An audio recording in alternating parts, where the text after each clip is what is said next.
The second Nightmare movie obviously had some massive shoes to fill after the very successful first A Nightmare on Elm Street, which many people consider one of the greatest horror movies ever made. The second movie follows a new family 5 years after the events in the original movie, who have now moved into the Thompson home, and Freddy starts haunting their oldest teen son and tries to take over his body in order to haunt the real world. Welcome everybody to 10 things you didn't know about A Nightmare on Elm Street 2, Freddy's Revenge. Number 10, this was New Line's first real chance to cash in. So essentially what happened with the original A Nightmare on Elm Street movie was Wes Craven had pitched this movie all over Hollywood and nobody wanted to buy it, nobody wanted to make it, except for one little company called New Line Cinema. New Line's founder, Bob Shea, believed in the project and believed in Wes so much that he wanted to obviously make the movie. However, neither of them had the money to make the movie.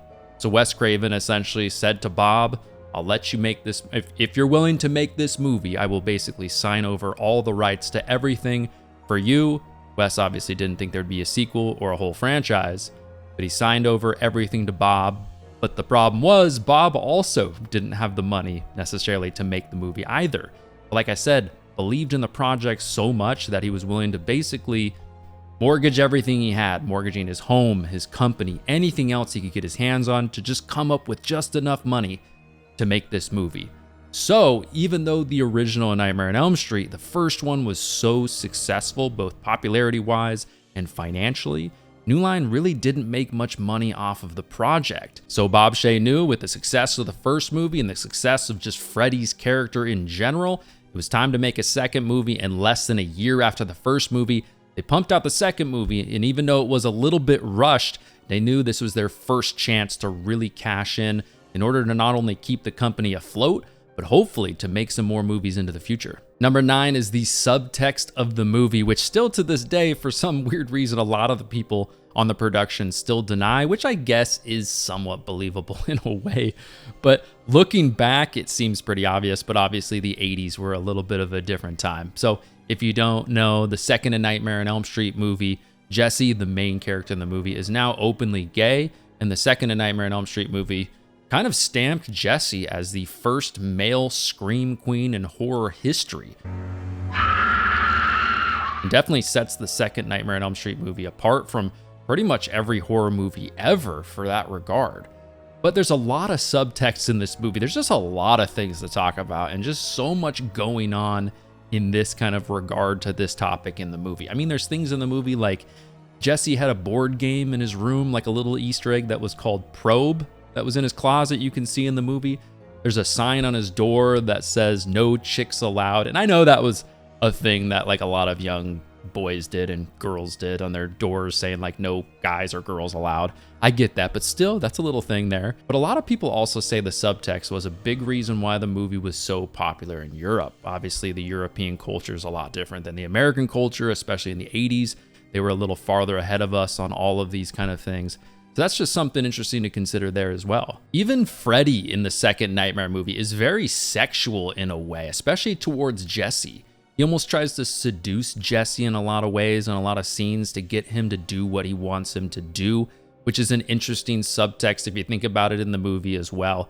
And not only is the second Nightmare on Elm Street one of the kind of gayest horror movies ever, a lot of kind of tiers and charts mark it as kind of the #1 horror movie kind of in that regard in horror, but it also, like I kind of mentioned a second ago, made Mark Patton the kind of billboard guy for the first male scream queen ever in horror, which is definitely interesting. Number 8 is Freddy's future. So New Line really didn't know what they had with Freddy Krueger up to this point when they were making the second movie. They really didn't know what kind of like pop sensation gold mine that they were sitting on with Freddy Krueger. They were kind of thinking like, what's going to be the mainstay in this franchise? What's going to be the most popular thing in this franchise? Or just in the second movie if we don't make more movies? Is it going to be the house? Is it going to be Freddy? Maybe, not too sure. And even in the beginning of production for the second movie, they were kind of thinking that Robert Englund was pretty disposable. They even casted basically just a stunt actor to play Freddy Krueger and quickly learned very fast into production that just wasn't going to work.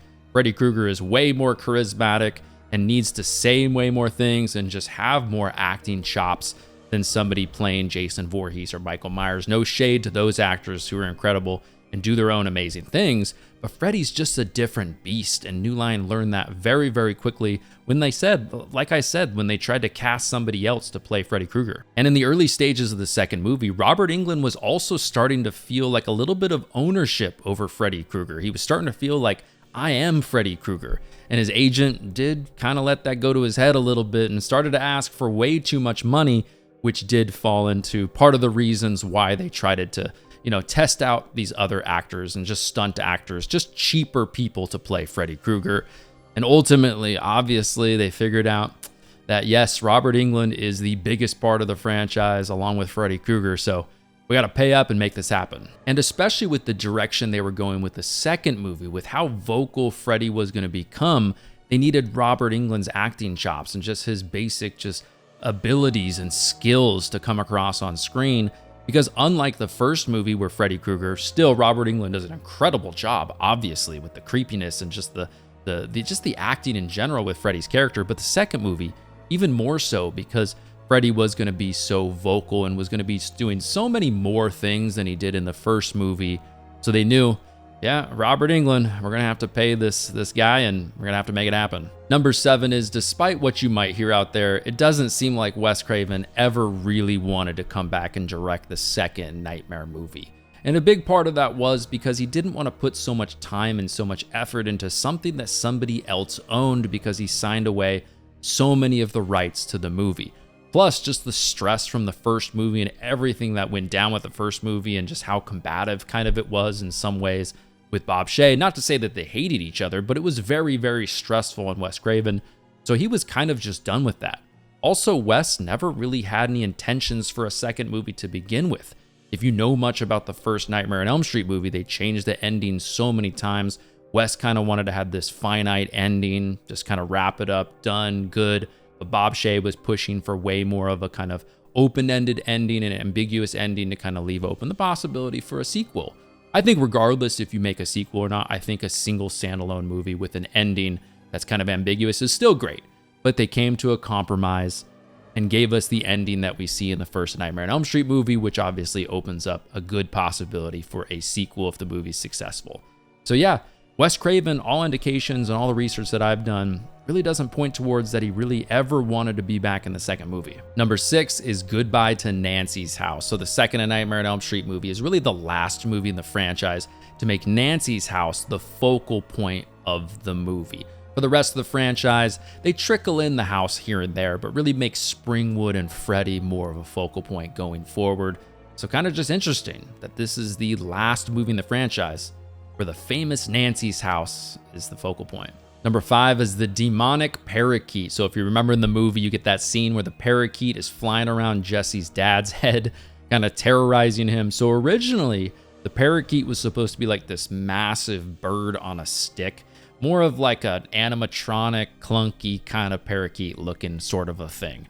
They ended up ditching that idea and going in a different route, and ended up hiring a guy who worked on the Three Stooges, which was probably a little bit of a red flag to begin with, that this was going to look a little ridiculous and silly. But since it was so rushed and they basically came up with the concept in 5 minutes, they were like, what the hell, let's just do it anyways. And essentially what they ended up doing for this demonic parakeet, whatever, was it was still kind of on a stick, but had like fishing line that you couldn't see on it. And basically the guy just waved the damn thing around. What ended up happening because of that was Jesse's dad actually ended up getting hit in the eye and permanently scarred in his eye because of the parakeet. But just kind of interesting there, this demonic parakeet, such a silly and ridiculous part of the movie, that behind the scenes was just as silly and ridiculous as you would expect. Number 4, how did Freddy emerge from Jesse? So this scene is one of my favorite scenes in the entire movie, and one of my favorite scenes and most memorable scenes in the entire franchise for sure. So this scene was inspired by American Werewolf in London, the transformation scene, and this scene actually took 11 weeks to kind of create and get ready for the final shoot. And essentially the screenplay, which was kind of interesting, was very vague. It essentially just said, Freddy bursts out of Jesse. That was pretty much it. That was all they had to work with. And the guy in charge of this scene was Mark Shostrom. He was in charge of the practical effects and just leading the team in charge of this entire scene. So it was very vague, and it was just kind of like, all right, Mark, do what you need to do, have fun, good luck, and make it look good, all right? But to me, I think this scene, like I already mentioned a second ago, looks so good and is incredible and is just gruesome and graphic and just awesome. And even Robert Englund and a lot of the other people in the production and a lot of other people in the film industry said up to this point in time in 1985, this was some of the best work they had ever seen in any movie, period. And that's a big reason why it's aged so well and looks still incredible to today. The whole life cast of Jesse is just so damn good and looks really, really good. And it's just very, very impressive overall. Number 3, breaking Wes Craven's Bible for Freddy Krueger. So the second Nightmare movie is very different than the first Nightmare on Elm Street movie, especially when you consider Freddy Krueger, the way he acts, the way he looks, and just what he does in the movie. And it kind of breaks a lot of the rules that Wes Craven set in the first movie. And when Wes Craven saw the kind of script and the direction the second movie was going, he thought it was completely ridiculous and something he would have never done. So in the second movie, Freddy Krueger spends a lot of time outside of the dream world, which Wes Craven just wasn't a fan of and just felt like that was just not something you do with Freddy. It makes his character silly, not as scary. Obviously, we know the direction that Freddy goes later on in the franchise, but was just something kind of in Wes Craven's Bible for Freddy Krueger that you just don't do. Freddy, also in the second movie, is much more vocal, which is something different for Freddy Krueger. So in the second movie, there's definitely some things with Freddy Krueger that Wes Craven would have never done if he kind of continued the franchise himself. But regardless, I actually do enjoy what Freddy Krueger does in the second movie. The pool scene, some of the other scenes, I like it and I have fun with it. I get it. Is it as scary as the first movie? No. Is it fun though? Is it enjoyable to watch on screen for me? Yeah. Number 2, the symbolism of that opening scene on the bus. So Jesse's character, right from the beginning of the movie, is essentially supposed to be this kid who's kind of an outcast, kind of a loner, doesn't really, he's just kind of trying to figure himself out, like a lot of teens do, right? Which also plays into the subtext a little bit of the movie.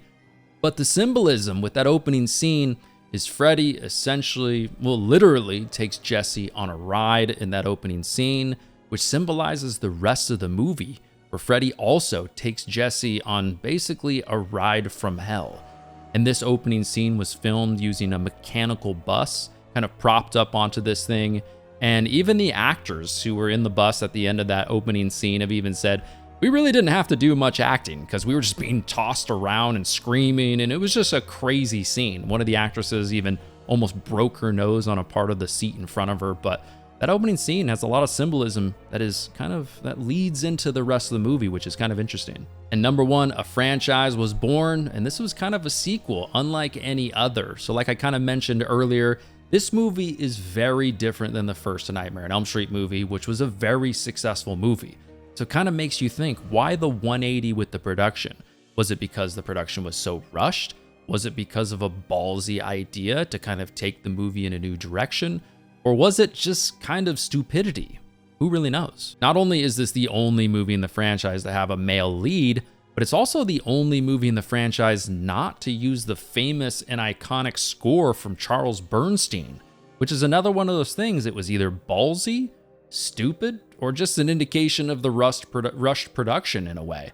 But regardless, the second Nightmare on Elm Street movie filled theaters for sure around the country and around the world. Now, typically with sequels, especially horror sequels kind of in general, they're usually about half as successful as the first movie was.